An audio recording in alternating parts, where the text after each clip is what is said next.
On July 11th, 1985, Tyson had his 5th professional fight against John Alderson. They were both undefeated and had almost identical records. Well, we're ready to get going for fighting here. Mike Tyson, Big John Alderson. Let's meet the officials that will be handling the fight at ringside and meet the combatants with our ring announcer, Michael Buffer. And now, ladies and gentlemen, from the Trump Casino Hotel on the boardwalk in Atlantic City, let's get ready to rumble. This is in the heavyweight division, scheduled for 6 rounds, and something's got to give. They're both undefeated.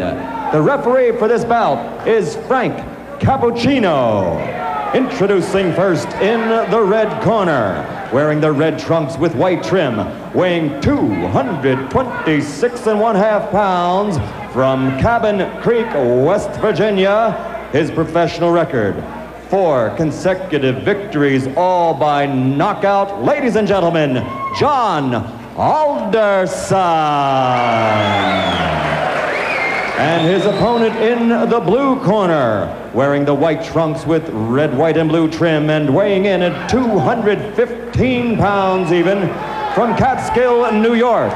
His professional record, also 4 consecutive victories, all by knockout. Introducing Mike Tyson. He'll be the popular one tonight as Frank Cappuccino talks to him. I want you to understand one thing. I want a good, clean, hard fight. Any low blows, any thumbing, heeling, butting, the holding and hitting will cost you the round. And if I have to go further, I'll do that also. In the event of a knockdown, the man standing, go to the farthest neutral corner, stay there until I call him back. Okay? When I say break, I want you to protect yourself at all times, and you step back clean. Both of you understand that. Both of you touch gloves. Good luck. Well, the folks back in West Virginia may not recognize this man without his miner's hat. He's come out of the mines to fight. He won May 31st, a second-round knockout over George Mayweather. And his opponent also with a 1-round, as a matter of fact, 39-second fight against Rick Spain here in Atlantic City on June 20th. That's Tyson. Tyson in the white with the red stripe, solid red trunks. With the white stripe will be John Alderson. Alderson, a tremendous height advantage. How much will that play a factor in tonight's fight? Well, he has got to keep Tyson off him. Use the jab, the straight right hand. And Mike Tyson gets inside very effectively. It's one of the things he does. And he'll go to the body once he gets there. So I don't know if the height in itself will be a big edge for Alderson. Alderson said if he does get inside, look for me to tie him up. I'm not going to try to rumble with him in there. I don't blame him. So Frank Cappuccino will have a busy night tonight, and this 6-rounder may not last very long with the kind of shots there. A left hook right to the face that time of Alderson. That was a strange punch, but Tyson is so powerful. No matter how he delivers those punches, they hurt. Boy, every punch Tyson throws is meant to knock you out. Now, as he gets on against tough competition, the question is, when he comes in like this, will he get nailed with counter shots? That's really what Alderson wants to do. Tyson, you heard documented, of course, the young man fighting and fighting very well. Amateur, 25-2. A boxing historian, reads book after book of boxing and watches all historic films of the greats. He's got an edge. His manager, Jimmy Jacobs, has the largest fight film collection in the world, so he can look at all those. He does look at all the former heavyweight champs. And of course, he's a long way from being that, but he's such raw talent at his age, you can't help but think about it. How much pressure and how much can a 19-year-old take putting the pressure on to be the youngest champion in the world? Well, of course, that's them talking. That's Customato and Tyson making these bold predictions, and they put pressure on themselves. Now, Tyson switches to southpaw. I haven't seen him do that before. Interesting. Lands with the lead left. Alderson is already bleeding from the nose, and I think that was from the very first left hand. Tyson, you can see almost like a bull as he just chases Alderson around the ring. Big John said he had to get off first tonight. He has got to use those long arms to his advantage. He has not been able to do so far in round 1. You know, when Tyson switches to southpaw, I think that's the clue for Alderson with that long reach and height to throw the straight right hand. I would just let that punch go. Alderson, a very good amateur record, 154-12. Took 3 years off from boxing, however. Worked in the mines in West Virginia. They started the laying off down there, and he went back into the boxing ring. And here he is at 4-0 with 4 knockouts. And already he's at a rugged first round. For Alderson, I think the key, he has got to throw that jab and follow with the straight right. Has done that only once and did land the right, although it didn't hurt Tyson. There it is. Now that right missed, but if he keeps doing that, he's going to give Mike Tyson something to think about as he comes in. There it is again, and he landed the right. At least to keep him from lunging at him with the big hands that he's throwing so far. That's exactly right, Sam. So the closing seconds of round number 1. Mike Tyson, the short of the two, against Big John Alderson. Mike Tyson delivers punches often in a very awkward fashion. Look at this left hand. That was a jab, but boy, he was off balance when he threw it. Still had a lot of power against Alderson. This is round number 2 of a scheduled 6-rounder heavyweights. Mike Tyson in the white trunks, Big John Alderson in the red. Alderson hailing from Cabin Creek, West Virginia, the home of the great basketball player, former Los Angeles Laker Jerry West. Alderson, as a matter of fact, plays basketball and softball just to stay in shape right now. I'd take him as the center of my ball club. Yeah, I think so. Muscle underneath. Now, Tyson, they told him to go to the body, and he's trying to do that in this round. But Mike hasn't been that busy when he gets on the inside. Good uppercut by Tyson.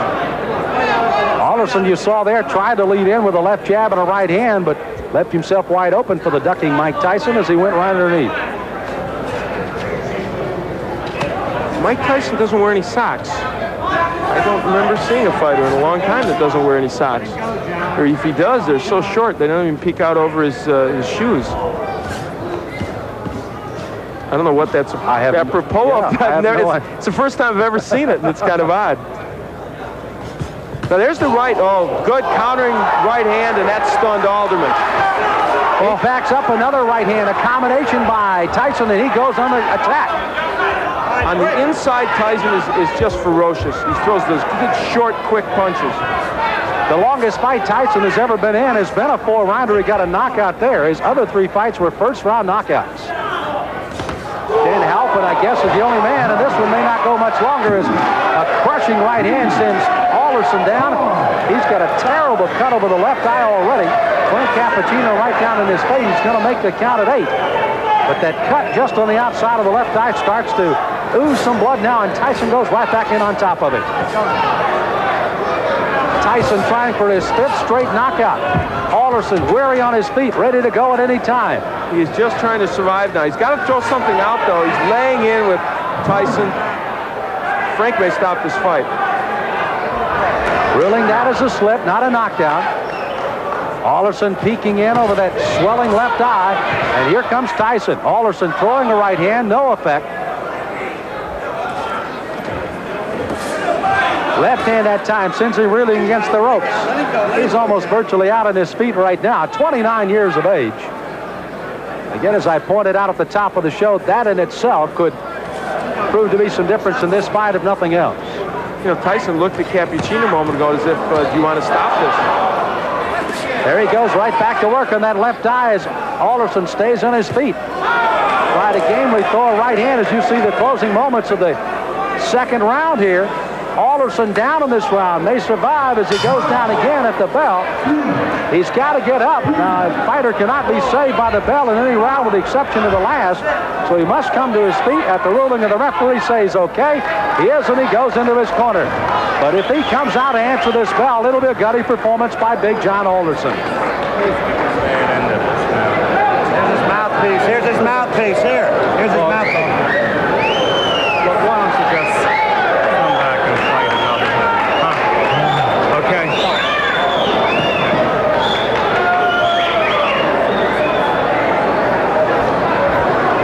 So you heard the suggestion of the doctors leaning in, why don't you just come back and fight another day?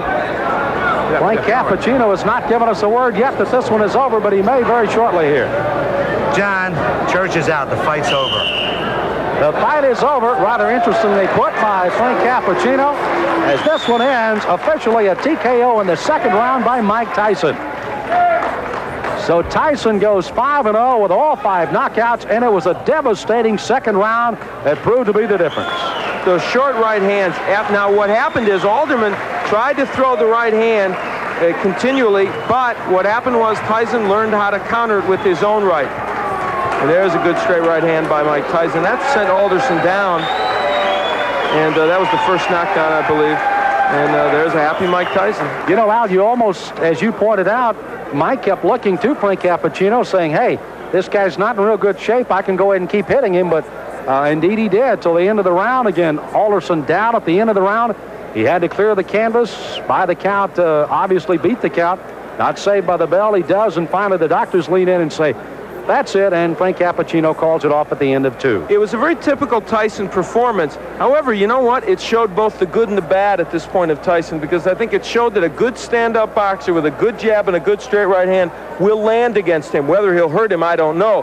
But as you look at that young man, for 19, you have to like the strength and aggressiveness he has. Ladies and gentlemen, referee Frank Cappuccino stops the bout at the end of the second round. The winner by technical knockout, still undefeated, 5 in a row, all by KO, Mike Tyson.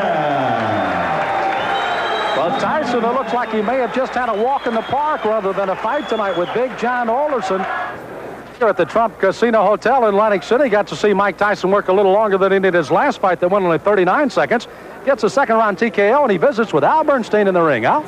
Well, Mike Tyson, it was a performance in which you showed, I thought, the power that we know you have and the aggression, but also maybe walked into a couple more right hands than you'd like. Well, the right hands that I walked into wasn't catching me solidly. They were grazing right hands, which I'm very peculiar when the right hand comes. Excellent. The right hands are mostly never effective on catching me because I'm always slipping with them, and I'm on an angle which the points go diagonally forward. Okay, let's take a look at the last knockdown when you sent him down, and you can comment on it for us. Well, it's rolling a little bit in our monitor, but basically you really had a lot of power and you were nailing him with short punches. I was nailing with punches because I saw he was more accepted to the right hand because he was leaning on his right hand side, and he's more acceptable to right hand. I felt a little funny. I wasn't the Mike Tyson that you saw earlier in the past because of the star buildup. It was a little intimidating. Is all that getting to you a bit? Now, you've placed a lot of pressure on yourself. You and Customato, he's stated flatly he thinks you're going to be the youngest heavyweight champion, the greatest heavyweight champion. What does all that do to your mental frame of mind? Well, I don't look at it that way because deep inside, when I'm not involved with boxing, I'm just a 19-year-old kid. And when I'm in the ring, then that's when I take care of business. Today was more difficult, a rugged performance because of the man's height. And he wasn't there to fight. He was there to try to last. He wasn't there really to fight. Yeah. And he was running, and it made it more difficult because he was only there to survive. All right, well, Mike, congratulations. You got the win. That's the key. Excuse me, I would like to say happy birthday to my friend Diane Irvis. God bless you, and hope to have many more birthdays. All right, you gave her a little birthday present.